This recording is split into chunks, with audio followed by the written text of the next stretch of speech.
திருச்சிற்றம்பலம். இன்னைக்கு நம்ம திருநீலகண்டத்து குயவனாருடைய வரலாறு பார்க்க போகிறோம். திருநீலகண்டத்து குயவனார் சிதம்பரத்தில் குயவர் குலத்தில் பிறந்தார். சிறந்த சிவபக்தர்.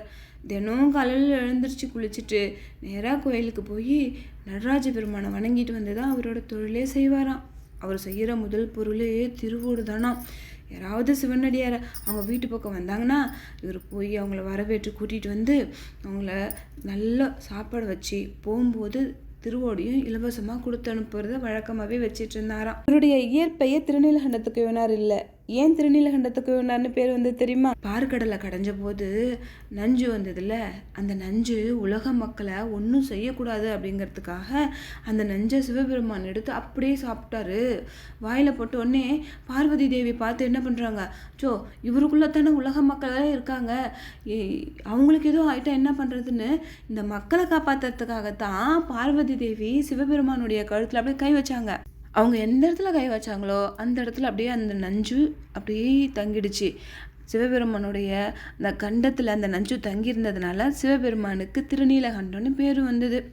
இப்போ அந்த குயவனார் என்ன நினைக்கிறாங்கன்னா, அது நஞ்சாக இருந்தாலும் சிவபெருமானோடையே இருக்கிற பாக்கியம் அதுக்கு கிடச்சிருக்குதே அப்படின்னு சொல்லிட்டு சிவபெருமானுடைய திருநாமங்களில் அவர் திருநீலகண்டம் அப்படின்ற அந்த பேரை எப்பவும் சொல்லிக்கிட்டே இருப்பார். திருநீலகண்டம் திருநீலகண்டம்னு. அதனால தான் திருநீலகண்டத்து குயவனாருக்கு அந்த பேரே வந்தது. இவ்வளோ சிவபக்தராக இருந்த அவருக்கு அழகான மனைவி, அப்படியே மகாலட்சுமி மாதிரி இருப்பாங்க அந்த அம்மா. அப்படி ஒரு மனைவி இருந்தும் அவர் போகக்கூடாத ஒரு பொண்ணு வீட்டுக்கு போயிட்டு வந்துட்டார். இது அவங்க மனைவிக்கும் தெரிஞ்சிருச்சு. இவர்கிட்ட செம்மையாக சண்டை பிடிக்கிறாங்க. இவரும் எதையா ஒன்று சொல்லி சமாதானப்படுத்தலாம் அப்படின்ட்டு பக்கத்தில் போய் அப்படியே தொடப்போகும்போது அப்போ அந்த அவங்க மனைவிக்கு ரொம்ப கோவம் வந்துட்டு, இனி எம்மை தீண்ட பெறா திருநீலகண்டம் அப்படின்னு சொல்லிட்டாங்க. அப்படின்னா இனி எம்மை தீண்டாதீங்க, இது திருநீலகண்டத்தின் மேலே ஆணை அப்படின்னு. இவருக்கு தான் சிவபெருமானை ரொம்ப பிடிக்கும்ல. இப்போ சிவபெருமான் மேலே ஆணையிட்டு சொன்னதுனால அதுவும் அந்த அம்மா கோவத்தில் இனி என்னைன்னு சொல்லாமல் இனி எம்மைன்னு சொன்னாங்கல்ல, அது பன்மையில் சொன்னதுனால அந்த திருநீலகண்டத்து குயவனார் எந்த ஒரு பொண்ணையும் மனசால கூட தீண்டக்கூடாதுன்னு அவர் ஒரு சபதம் எடுத்துக்கிட்டாரு. அப்போ இளமை காலத்திலேயே அவர் எந்த ஒரு பொண்ணையும் மனசால கூட தீண்டாமல் சிவபெருமானையே நினச்சி அப்படி வாழ்ந்துட்டு இருந்தார். அவங்க மனைவியும் நடந்த பிரச்சனையை வெளியிலே சொல்லாமல், ஒரு சின்ன வீடு தான், அதுலேயே கொஞ்சம் சட்டிப்பானெல்லாம் அடுக்கியிருக்கோம். அந்த வீட்லேயுமே ஒருத்தருக்கு ஒருத்தர் மேலே கைப்படாமல் அப்படி வாழ்ந்துட்டு இருந்தாங்க. அவருக்கு என்னென்ன பணிவிட செய்யணுமோ எல்லாமே அவங்க செஞ்சாங்க. ஆனால் அவர் மேலே கைப்படாமல் அப்படி செஞ்சாங்க. சிவபெருமான் மேலே ஆணையிட்டு சொன்னதுனால அவ்வளோ அழகாக பேரழகியாக இருந்த அவங்க மனைவியை மட்டும் இல்லை, வேறு எந்த பொண்ணையும் மனசால் கூட நினைக்காம சிவபெருமானையே மனசில் நினச்சி வாழ்ந்துட்டு வந்தவங்க தான் நம்ம திருநீலகண்டத்து குயவனார். இவருடைய பக்தியை வெளியே தெரியப்படுத்தணும்ல. அதனால் சிவபெருமான் என்ன பண்ணார்னா, ஒரு சிவனடியார் மாதிரி திருநீலகண்டத்து குயவனார் வீட்டுக்கு வராங்க. அவரை பார்த்த உடனே திருநீலகண்டத்து குயவனாருக்கு ரொம்ப சந்தோஷமாயிடுச்சு. ஓடி போய் அவரை வரவேற்று கூட்டிகிட்டு வந்து அவரை நல்லா உபசரிக்கிறாங்க. அந்த சிவனடியார் கிளம்பும் போது அவர் கையில் இருந்த ஒரு திருவோட்டை திருநீலகண்டத்து குயவனார்கிட்ட கொடுத்து, இதை பத்திரமா வச்சுக்குங்க, இது சாதாரண திருவோடு இல்லை, அமுத சுரபிக்கு ஒப்பானது, ரொம்ப புனிதமானது, இதை பத்திரமா வச்சுக்கோங்க, நான் திருப்பி வந்து உங்ககிட்ட வாங்கிக்கிறேன் அப்படின்னு சொல்லிட்டு அந்த திருவோட்டை கொடுத்துட்டு அவர் கிளம்புறாரு. நம்ம திருநீலகண்டத்து குயவனாரும் அந்த திருவோட்டை பத்திரமா கொண்டு போய் அவங்க வீட்டில் ஒரு மூலையில் பத்திரப்படுத்தி வச்சுட்டு வந்துடுறாரு.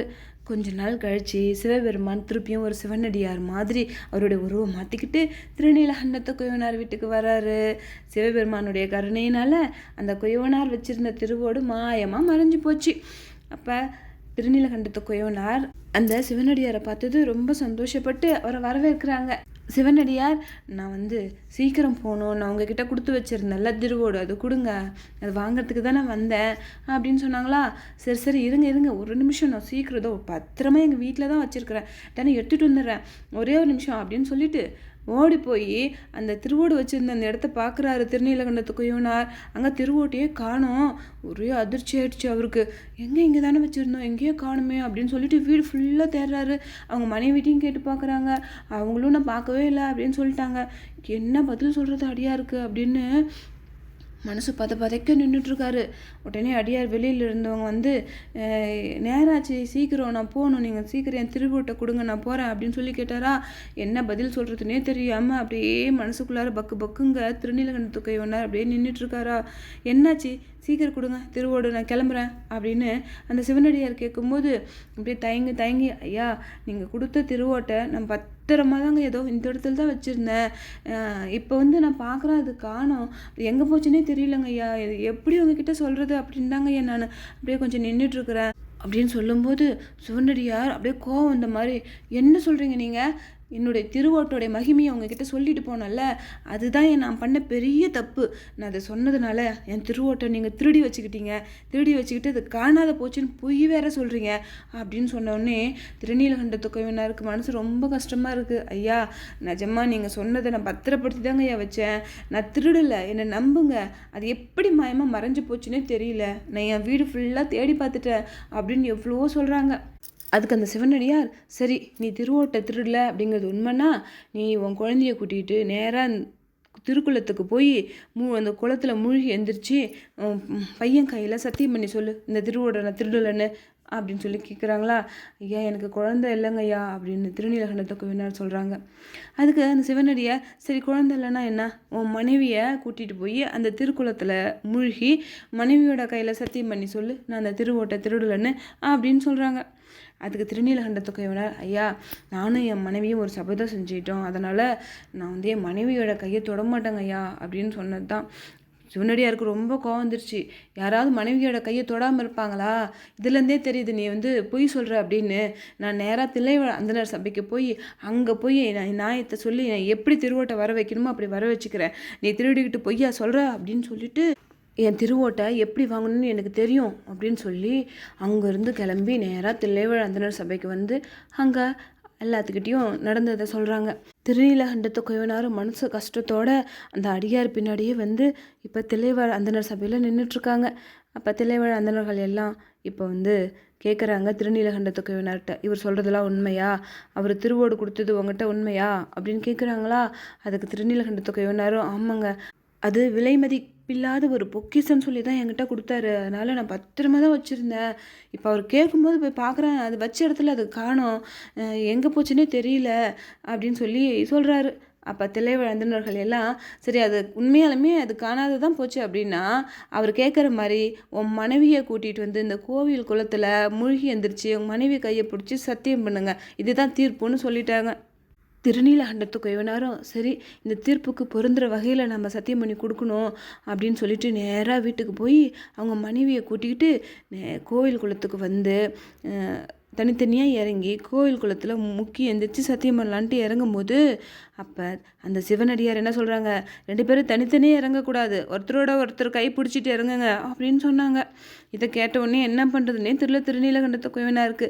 மனைவியை தொடவே மாட்டேன்னு வேற நம்ம சபதம் எடுத்திருக்கோம், இது பத்தாத்துக்கு இவங்க கையை பிடிச்சிட்டு இந்த கோயில் குளத்தில் வேற இறங்க சொல்கிறாங்களே அப்படின்னு சொல்லிட்டு யோசிச்சு பார்த்துட்டு, சரி இதுக்கு மேலெலாம் எதுவும் மறைக்க முடியாது அப்படின்னு நினச்சிக்கிட்டு வேறு வழி இல்லாமல் அந்த ஊர் மக்கள் முன்னாடி அவங்க இளமை காலத்தில் நடந்த அந்த சம்பவத்தை சொல்லி, நான் வேறொரு பொண்ணு வீட்டுக்கு போயிட்டு வந்ததுனால என் மனைவிக்கு கோவம் வந்து இனி எம்மை தீண்டாதே, இது திருநீலகண்டத்தின் மேலே ஆனன்னு சொல்லிட்டாங்க. அவங்க எம்மைன்னு சொன்னதுனால என் மனைவியை மட்டும் இல்லைங்க, எந்த பொண்ணையும் மனசால் கூட நான் நினைக்கல, இதை வந்து நான் ஒரு சபதமாகவே எடுத்து வாழ்ந்துட்டுருக்கேன்.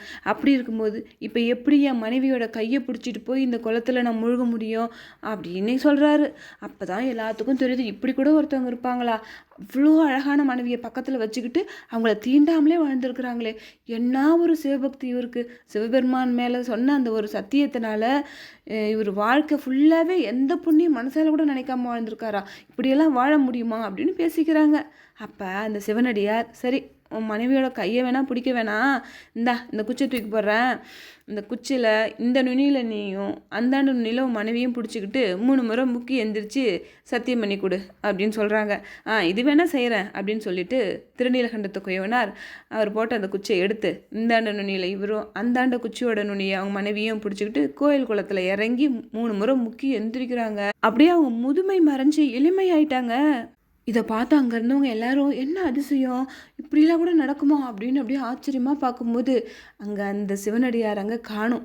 இங்கேயே இப்போ இவர் தானே இப்போ வழக்கு கொடுத்தாரு, இப்போ இங்கே காணுமே அப்படின்னு பார்க்கும்போது ரிஷப வாகனத்தில் ஆகாயத்தில் சிவபெருமான் உமாதேவியரோட காட்சி கொடுக்குறாரு.